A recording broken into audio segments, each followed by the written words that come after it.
Muy apreciados, muy bienvenidos, bienvenidas. Es un placer estar con ustedes nuevamente en este su programa Diálogo Bíblico. Estamos junto a Alan Bornapé. Muy bienvenido, Alan. ¿Cómo estás? Muy bien, muchas gracias. ¿Cómo has andado esta semana? Bien helado, bien frío, helado. pero gracias a Dios bien. Qué bueno. Estamos iniciando o estamos terminando el libro de Génesis. En realidad, desde los capítulos 37 al 50 se va a dar una historia muy interesante. Prácticamente estos capítulos toman la historia de José. José es un personaje que los niños la cuentan, la historia, la conocen, es hermosa, pero pasa por algunas dificultades bastante grandes. Vamos a ver también algo de lo que es, digamos, Egipto, ¿no es cierto? Y también la tierra de Gosén al final, donde va a quedar el pueblo, una tierra realmente hermosa. Así termina con la muerte de José, una serie de detalles que van a terminar. Pero se termina el capítulo Génesis con esto. Lo que nosotros ahora les vamos a abordar son, vamos a decir así, los sueños de José, que van a tener un papel preponderante en la historia de esta semana, ¿no es cierto? Así es. ¿Cuáles son los sueños eso? ¿Qué es lo que sueña? ¿Cómo sueña? Bueno, vamos a leer algunos textos así. Dice, Jacob habitó en la tierra donde había vivido su padre. Interesante esos detalles porque hay muchos lugares que son muy especiales. En la tierra de Canaán. Esta es la historia de la familia de Jacob. Mira cómo está detallando Moisés. José tenía 17 años y apacentaba las ovejas con sus hermanos. El joven estaba con los hijos de Bila y con los hijos de Zilpa, mujeres de su padre. Informaba a José a su padre la mala fama de ellos. Aquí comenzamos con una situación con los problemas. ¿Ah? Como problemas familiares parecían, ¿no es cierto? Sí, acá claramente nos informa, lo que es interesante es que hace como un resumen. Acá empezamos con la familia, los problemas familiares. José tiene 17 años, es jovencito, pero ya tiene una, digámoslo así, misión ingrata, que probablemente el mismo Jacob le pidió que le informara lo que hacían sus hijos, ya tenían su fama. Acuérdense que habían cometido un crimen terrible antes. Hicieron desaparecer a todos los varones de un pueblo. Claro, tenían su fama y entonces era soplón, digamos. En buen chileno era acusete. Claro. Pero todo esto va a ir tejiendo, preparando nuestra mente porque va a venir después un regalo especial y toda esta predilección que tiene, esta preferencia, Jacob, va por otro lado a afianzar cada vez más los celos, la intriga, la rabia. Y es lamentable porque esto nos está anunciando lo que va a venir. Claro, ahora estaba pensando que en realidad esta situación de José, él no tuvo culpa, pero el padre, eso de prepararle una túnica, yo creo que causó realmente una envidia y un resentimiento y una separación, porque ya venían con alguna situación con él, porque Sí. parecer el padre amaba mucho a José. Sí. Y estaba en la casa, estoy pensando en esa también que estaba en la casa, ¿te acuerdas? Estos rasgos se van repitiendo. Ahora, lo interesante de esto es que en esta instancia que vemos nosotros encontramos que José empieza a tener algunos sueños. Exactamente.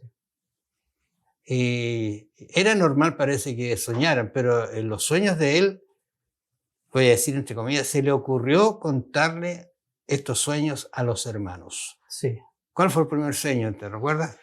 Bueno, el primer sueño consistió en que él se veía recogiendo pastizales, dice acá el texto, manojos en medio del campo, y dice que entre esos con sus hermanos el manojo de él como que tenía una sobresalía, dice acá, mi manojo se levantaba, dice el versículo 7, y estaba derecho y que vuestros manojos estaban alrededor y se inclinaban al mío. Y les contó este sueño y quedó la grande de cómo se... O sea, en cierta medida hay una inocencia en José en contar, porque es claro, parece uno al mirar el sueño, es claro lo que está diciendo. O sea, ustedes un día se van a arrodillar frente a mí, y eso causó un escozor en ellos, Claro.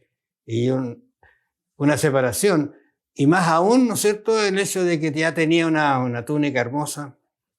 Y el otro, como error entre comillas, que el padre lo manda a ver cómo están sus hermanos, porque ellos salían, ¿no es cierto? Ujú. Eso se usa mucho por acá en este sector también, que cuando llega cierta época del año, los ganados se llevan hacia la cordillera o se bajan de la cordillera, no sé, Claro. van lejos. Y lo mandaron a José con las provisiones necesarias. ¿Y cómo iría José en el camino? Se anduvo perdiendo, parece, ¿o no? Sí, recordemos que no habíamos mencionado que el otro sueño fue que el sol, la luna y las estrellas, dice, se inclinaron Claro. ante mí, dijo. Ese detalle. Y ese fue el segundo sueño, entonces ahora va a buscar, el texto relata eso y empieza a tejerse un problema grave acá, porque los hermanos ya tenían esto que usted acaba de decir, tenían enojo, tenían rabia, y más encima los ven venir, ¿no es cierto?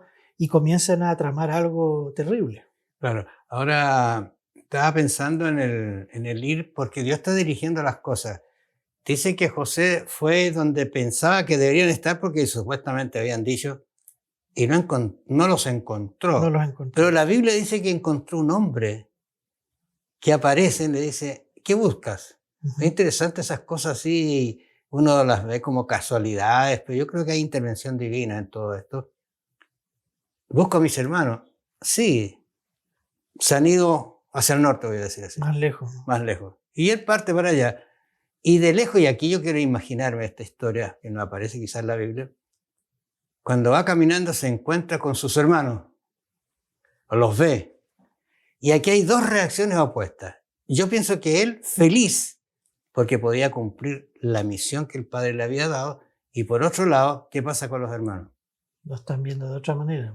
Lo están viendo de una manera terrible, ¿eh? Terrible, ellos están pensando qué vamos a hacer con este y viene aquí, al final es como que dijera nos pilló, ¿cómo nos encontró si nosotros nos fuimos más lejos? Claro. Y ahora va a hablar de nosotros, nos va a acusar que no estábamos en Siquem, nos fuimos a otro lugar y pasa algo cuando el grupo se le empiezan a ocurrir cosas malas, se potencian parece y empiezan a decir, mira, ¿por qué no hacemos algo con este muchacho? Claro, Y de hecho le llaman, mira, acá viene el soñador. En claro. forma despectiva. El soñador va a tener un lugar fundamental en los sueños, como lo vamos a ver, pero acá se están refiriendo a él de una manera muy despectiva hasta el que al final llegan a tomar la decisión de ¿por qué no lo matamos? Es una cuestión bastante seria lo que está pasando. Yo digo, este es el pueblo de Dios, el que se está formando. Sí. El problema que ha tenido Dios para formar un pueblo. Y mira cómo están hablando contra su hermano. No pensaron en el daño que le iban a hacer a su padre. No lo pensaron, pero en su mente enseguida dijeron, muy bien, este soñó, hasta aquí llegó tu sueño. Ujú. Pero Dios tenía un plan. Y Exactamente. el plan era que el sueño que le había dado se iba a cumplir en la vida de José, como puede cumplirse en su vida también. Sueñe con Dios. Dios le puede dar grandes y ricas bendiciones a pesar de lo que puede estar pasando hoy día en su vida. Vamos a hacer una pausa y estamos de regreso con ustedes.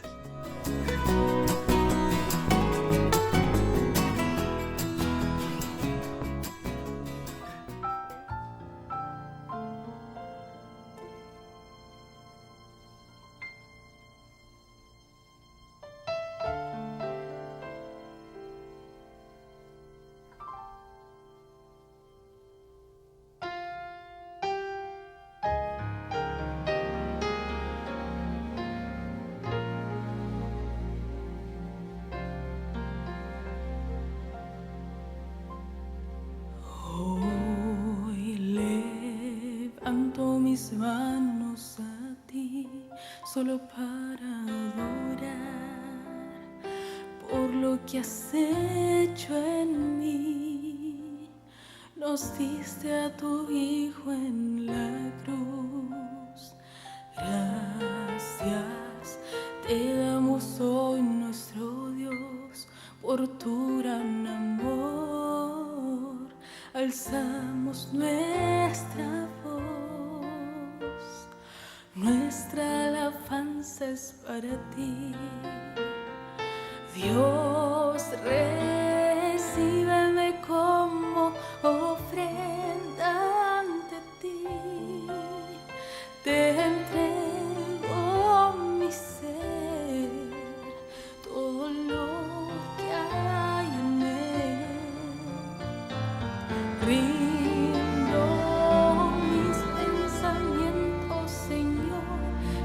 corazón,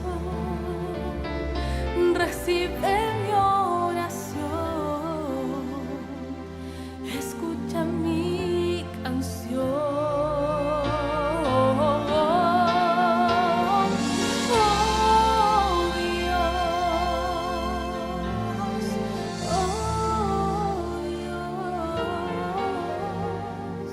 Oh Dios, ayúdame a vivir por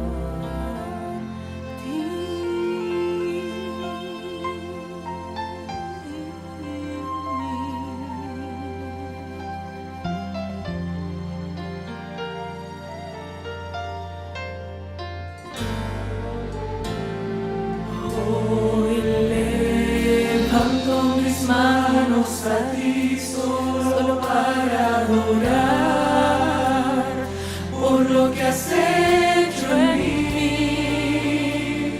Nos diste a tu Hijo en la cruz. Gracias te damos hoy, nuestro Dios, por tu gran amor.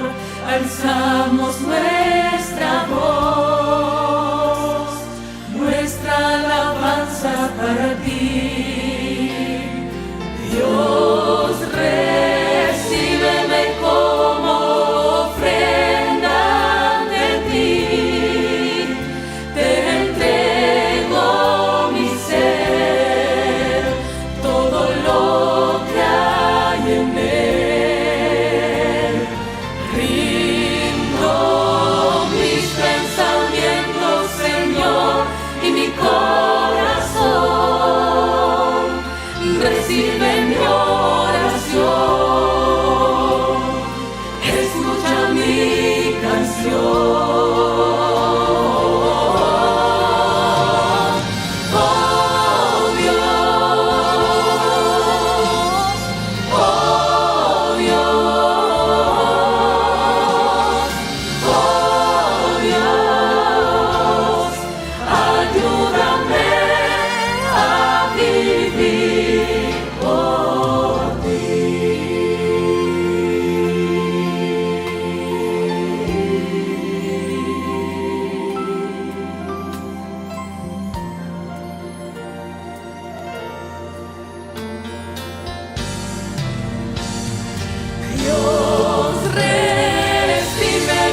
Estaba pensando, Alan, que hay dos temas ahora que son cruciales. De improviso uno dice, ¿por qué inserta Moisés algo en su comentario?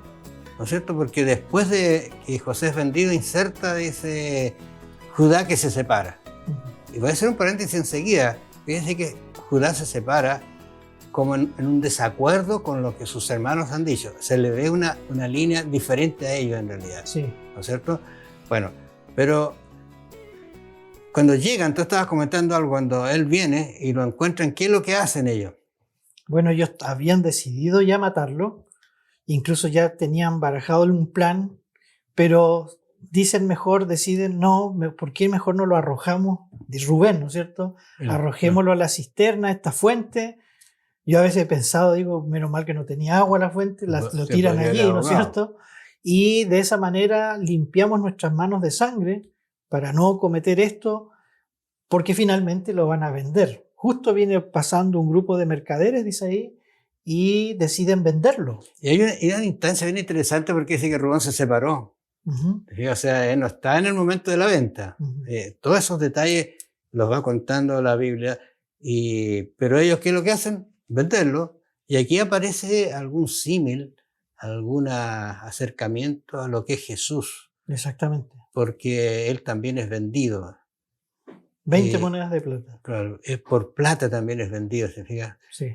Y es uno de los suyos. Eso el cercano lo vende uno de los suyos.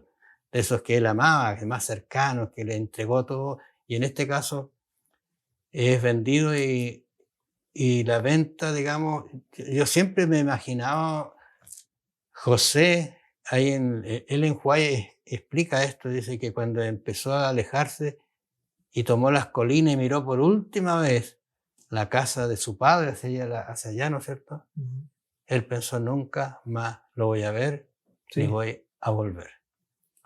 Eso dice a veces que son planes que uno como humano tiene y pareciera que Dios, a pesar de que José fue un personaje realmente, entre comillas, bastante bueno. Tú me comentabas algo que parece que no se encuentra registrado algún desliz.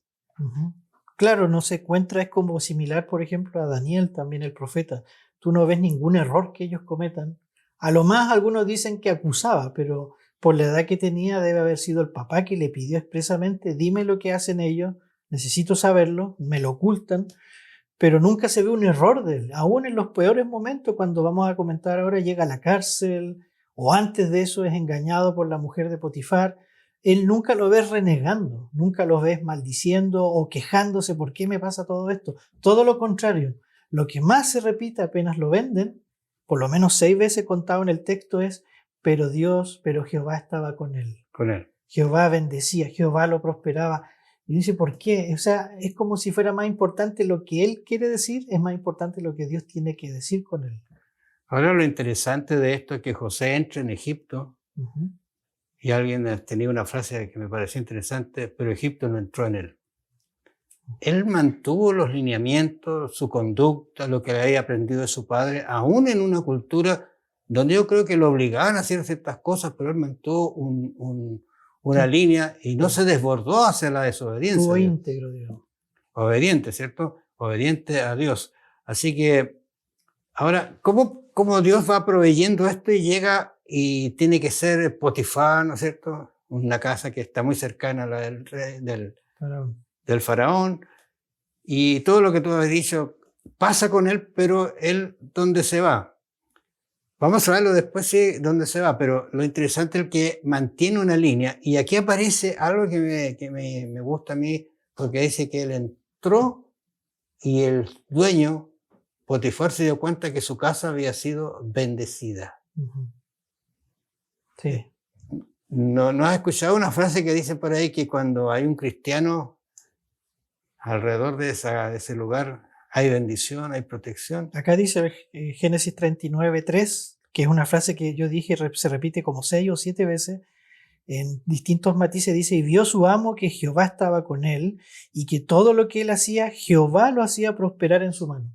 Se va a repetir aquí en la casa de Potifar y cuando cae en la cárcel se vuelve a repetir esa frase como dando a entender de que él mantenía su integridad, Claro. de que, y esa es una enseñanza muy importante para nuestros televidentes, para nuestros hermanos, él se mantenía íntegro a pesar de las circunstancias, de las adversidades, de los problemas. No, las circunstancias no definían sus decisiones. Y mire lo que está pasando, uno lo lee y está sentadito, tranquilito leyendo, pero estar en las condiciones de José y de todo lo que tuvo que pasar fue realmente muy difícil, pero el Espíritu de Profecía añade, dice que la formación que había recibido José por parte de su madre, sus padres, lo definió para las decisiones firmes que iba a tomar después. Ahora lo interesante es que el autor deja a José en Egipto Ujú. y vuelve a la casa y se encarga del actuar de Judá. Sí, Hay un comentador que habla de que Judá realmente se separó porque no participó ni le gustó, ¿no es cierto?, la actitud de su hermano de vender a José. sí, Y se separó, es muy probable, sí. claro. O sea, no lo dice la Biblia por eso, pero dice que él se separó y allí nos encontramos que, si usted mira la Biblia, se va a encontrar que él, por ejemplo, se casa con una mujer. Es decir, se casa con una mujer. Génesis 38 está lleno de ese, fíjate, todo el capítulo, usted, 38, Judá y Tamar. Sí. Ahora, ¿por qué Moisés vuelve a esta historia? No toma, por ejemplo, a ninguno de los otros hermanos con su historia, sino toma a Judá. ¿Por qué? ¿Por qué crees tú? A ver. Es que hay una conexión, hay varias conexiones literarias, pero el texto de Génesis 37 terminó con la venta de los hermanos y enfatiza eso. Y después dice, y aconteció en aquel tiempo que Judá se apartó de sus hermanos. Se Sí, repite la claro. idea de apartarse en este texto que no es fácil, pero en resumen lo que sucede acá es como si enfatizara que Dios algo quiere hacer a través de la línea de Judá. De hecho, vamos a ver de que suceden cosas trágicas, ¿no? Por una parte mueren de manera inesperada, ¿no es cierto?, los hombres, ¿no es cierto?, para poder tener prole, y a pesar de eso, Dios también castiga a los hijos de Judá, digo. Mira, yo estoy pensando, es bien difícil entender esto, no es fácil. Ellos no querían dejar descendencia porque sabían que no iba a ser de ellos la descendencia. Ujú. Pero detrás parece que había un plan de Dios, ¿no? Sí, claro. Porque en la línea, esta línea que Satanás trató tanto de impedir que se cumpliera, aparece una mujer, que es la primera mujer que entra en la descendencia, De después, Cristo, ¿ah? la descendencia de Cristo. La descendencia de Cristo, después va a estar la mujer que está con el cordón rojo, ¿te recuerdas? Rahab, Rahab, y después va a estar Ruth, Ruth, que sí. son las que están en esa línea. Y tú te encuentras que estas no son necesariamente del pueblo. Ujú. Entonces, por eso es que yo entiendo aquí por qué Moisés vuelve acá, porque le interesa esa idea, que a pesar de las circunstancias, de las personas, de lo que somos, Dios nos puede usar para bien, Ujú. transformar las historias tan negativas en positivas, pero como siempre lo he dicho, para el plan de la salvación, para mostrar cómo Dios va guiando hasta que llega al Mesías. O sea, eso es extraordinario porque el libro de Génesis, como decíamos, me gusta mucho ese primer versículo, el segundo versículo del capítulo 37, esta es la historia de la familia de Jacob. Todo Génesis es la historia de la familia, de la primera familia humana, y del capítulo 12 la familia de Abraham, hasta José. Pero Dios le gusta trabajar con las familias. Quienes nos escuchan, en las familias siempre se dan intrigas, problemas, a veces tantas dificultades. A veces uno dice, donde más difícil es evangelizar o dar el mensaje es la familia. Pero Dios, si tenemos fe, digamos, y nos mantenemos en integridad y cumplimos con lo que Dios quiere, Dios siempre se la va a arreglar, como en el caso de la familia de Jacob, para cumplir sus propósitos, como usted bien dice, aún en medio de nuestras malas decisiones. ¿Qué le cuesta a Dios llevar su plan adelante? Y uno no es la excepción, ni usted tampoco. Pero Dios se las arregla para que usted triunfe y entre en la Canaán celestial. Vamos a hacer una pausa y estamos de regreso con ustedes.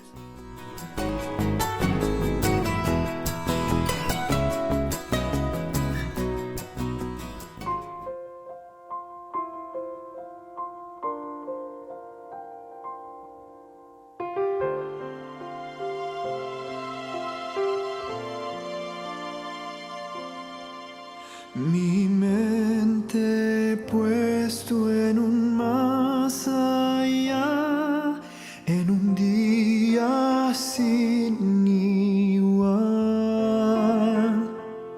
permaneceré esperando ver nueva luz que venga de él. El día es hoy, es hoy, es hoy hasta que vuelva el Rey. Mi mente puesto en un más allá, en un día sin igual.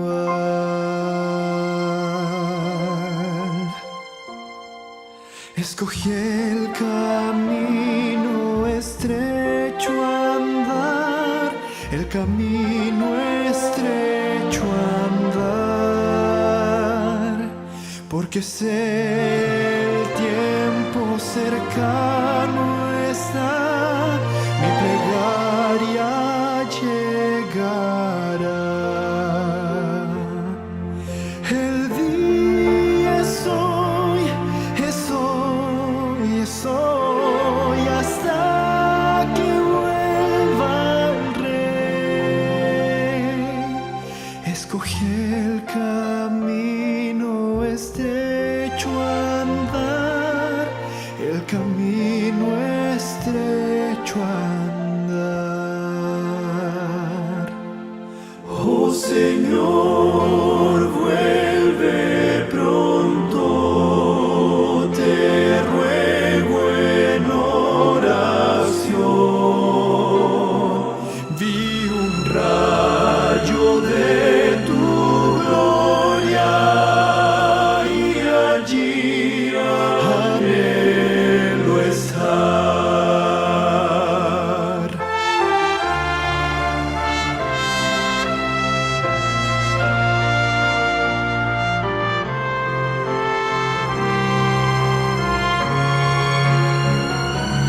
Cuando aparecerá mi Rey y trompetas mil con él, y mi Cristo descienda en majestad, por los santos él vendrá. Los que duermen se levantarán, y en el aire se abrazarán. Cuando aparecerá mi Rey y trompetas mil con él. Oh Señor, vuelve pronto, te ruego en oración. Vi un rayo de tu gloria y allí anhelo estar. Vi un rayo de tu gloria y allí anhelo estar. Mi mente puesto en un más allá, en un día sin igual.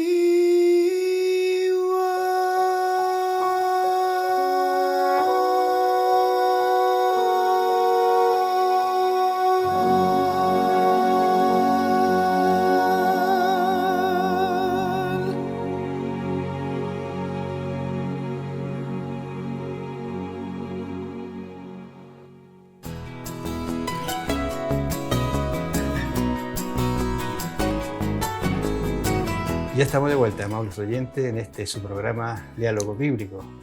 Es una historia fascinante en la que estamos contando. No podemos en pocos minutos acercarnos a todos los detalles, pero léase estos capítulos del 37 al 50 y usted va a encontrar toda la gama de Moisés que va a escribir acerca de ese pueblo que se está formando. ¿Recuerda usted que a Abraham se le había dicho que iban a ir esclavos? Bueno, ahí vamos a conectarnos después cuando va con Éxodo. Pero, ¿qué pasa con José? José llega, es esclavo, José está en Egipto haciendo las cosas buenas y de improviso aparece una tentación muy fuerte para un joven y él la rechaza y eso le lleva como consecuencia ir a la cárcel. Exactamente, la mujer de Potifar, famoso relato, y acá es duro, es triste porque todo el texto comienza diciendo que estaba tan bien José, que estaba yendo bien, era esclavo, pero era un esclavo, digámoslo así, de alto nivel, con Potifar que depositó toda su confianza en él. Le entregó toda la administración de la casa. Todo, y de repente el texto dice esto, lo voy a leer bien rápido, y de repente dice, y era José de hermoso semblante y bella presencia. Es decir, eso se empieza a fijar la mujer de Potifar y nosotros conocemos el relato, incluso dice que no fue solo una vez. El texto después dice claramente, día tras día intentaba y lo hostigaba, que es un tema que hasta el día de hoy incluso está muy contingente. Esto sale en la Biblia nosotros podemos recoger ideas de acá, pero lo importante es que José frente a eso reacciona de la siguiente manera, si me lo permiten leer, dice acá, hablándole él a la esposa de Potifar, no hay otro mayor que yo en esta casa y ninguna cosa me ha reservado sino a ti, por cuanto tú eres su mujer. ¿Cómo pues, dice el versículo 9, cómo pues haría yo este grande mal y pecaría contra Dios? Esa es la respuesta. Y dice, ¿por qué le dijo eso? Hubiera podido decir, no, pero es que no puedo hacer esto contra Potifar, no, sino que él tenía su mirada en el que siempre lo acompañaba según el texto, en Dios. ¿Cómo yo voy a hacer este tremendo mal y pecaría contra Dios? O sea, tenía una concepción muy profunda de qué significa el pecado. Uno tiene la historia completa, pero si la estuviera viviendo, ¿por qué Dios es injusto y lo manda a la cárcel si Él es fiel? Bueno, Él buscó ahora otro medio para sacarlo de la cárcel. Y dice el relato que aconteció después de estas cosas, 40 estoy leyendo, que el copero y el panadero del rey de Egipto delinquieron contra el rey. ¿Qué pasa? Los lleva y los manda a la cárcel donde está José. Y uno ve como que Dios está interviniendo para que de alguna manera, voy a decir entre comillas, legalmente salga este de allí. Pero le costó muchos años. Sí. Incluso él le interpreta sueños. Ahora, me pareció muy interesante porque dice que José dice que se levantó y los vio medios pensativos. Él seguramente había conversado con ellos, pero su semblante es que había cambiado. ¿Y cuál es la conversación que tiene? ¿Qué les pasa? O sea, claro, o sea, ellos habían tenido un sueño, los dos, digamos, el copero y el panadero, y no hallaban quien les pudiera interpretar ese sueño. Estos eran altos funcionarios del faraón, estaban en duda qué pasaba, ellos estaban esperando la sentencia y en medio de esos sueños se encuentran de que José les dice, a ver, cuéntenme.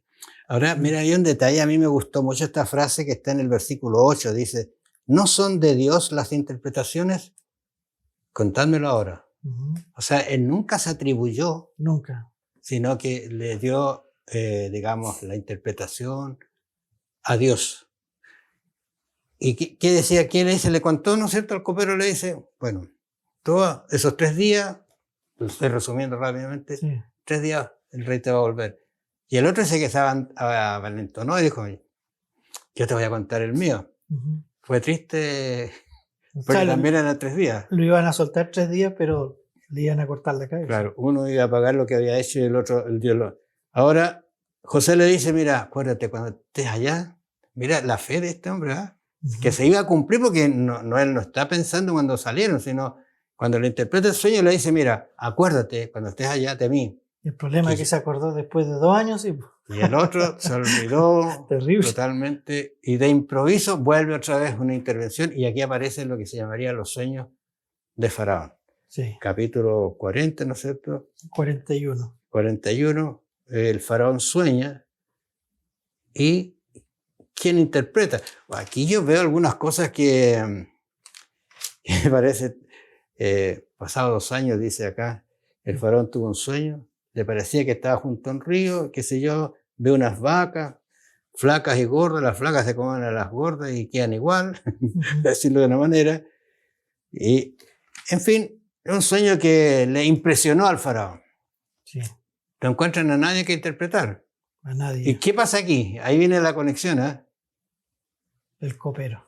El copero dice, oh, mi faraón, yo, mis mares, perdóneme, pero sabe que hay un hombre y le cuenta la historia y lo traen. Exactamente. Y aquí vemos que los sueños del faraón son interpretados nuevamente por un hombre como Moisés, como David, José. como Daniel. Daniel. ¿Te acuerdas que perdón. Daniel también, pero en una circunstancia un poquito diferente? Pero aquí es interpretado de tal manera que impresiona la interpretación de este hombre que estaba en la cárcel. Yo estoy pensando, era extranjero, estaba en la cárcel, y el rey es impresionado porque nuevamente José dice que esa interpretación no es de él, sino De Dios. de Dios. Dios el que interpreta. Era un sueño extraordinario porque en su simbolismo de las vacas y de las espigas, que en realidad eran el mismo sueño, ¿no es cierto? Claro. Se presagiaba de parte de Dios de que vendrían 7 años en primer lugar de abundancia y que a eso le seguirían 7 años de terrible escasez. Y entonces se empieza a dar toda esta situación. El faraón se desespera porque dice, pero esto es terrible, o sea, sí, son abundantes, pero ¿qué vamos a hacer? Esto no... Tiene que estar en manos de alguien realmente muy versado, muy sabio, y como a veces las películas que uno se acuerda que tratan de representar esto, empieza a mirar y dice, ¿y a quién coloco? No hay nadie mejor que este hombre. Ahora lo interesante es que, y yo lo estoy pasando rápido así, pero fíjate que si lo mira con detención, José le da un consejo al faraón. Vuelvo a insistir, es extranjero, prisionero, está en un nivel muy bajo, voy a decir, aunque estuvo como en la casa de Potifar, pero le da un consejo, mira, faraón, tienes que buscarte una persona que te organice, que te alimente, que llene tus graneros, o sea, todo lo que tenía que ser una planificación, voy a decir así como se usa hoy día, una planificación estratégica, por 5 años, 7 años en este caso, ¿no? Interesante. Y el rey dice, me parece buena tu idea, ¿y quién mejor Es José. que tú mismo lo lleves adelante? Es precioso, uno quisiera explayarse más en esto, pero hay un detalle que no puedo dejar de pasar por alto y lo digo en un minuto. En este contexto nacen los 2 hijos de José. Y él lo tiene con la hija de un sacerdote egipcio. Pero hay que decir algo, los nombres de ellos son hebreos, que tienen significados proféticos casi, de la abundancia, del olvido, del dolor que él sentía, y justos los tiene en los días de abundancia. Hay una interrelación allí muy bonita de cómo Dios bendice al imperio, pero también bendice la propia vida de José antes que venga la crisis. Es decir, Dios está en las cosas cósmicas, amplias, de lo que le afectan a todos, pero también Dios está en lo micro, en el individuo, y a través de José va a bendecir a incluso los hermanos que van a venir después. ¿Qué les parece? Esta es una historia fascinante. Dios interviniendo en la vida de José, en la vida suya también lo puede hacer. Quizás esté pasando por el periodo por decir, de las vacas flacas, ¿no es cierto? Pero Dios tiene proyectos maravillosos para cada uno de nosotros. Sigamos estudiando estas lindas lecciones y un día vamos a darle gracias al Señor porque nos prodigó tantas y abundantes bendiciones que quizás nosotros incluso desconocemos. Pero alguien quizás se va a acercar o nuestro ángel nos va a decir, mira, Alan, ¿te acuerdas cuando estabas tú allá? Bueno, Dios me mandó para que te cuidara. A José también lo mandó a la cárcel para que luego sea un rey. Y usted también, aunque esté sufriendo, Dios espera que usted sea un rey del Altísimo. Que el Señor los bendiga y los acompañe. Vamos a encontrarnos la próxima semana.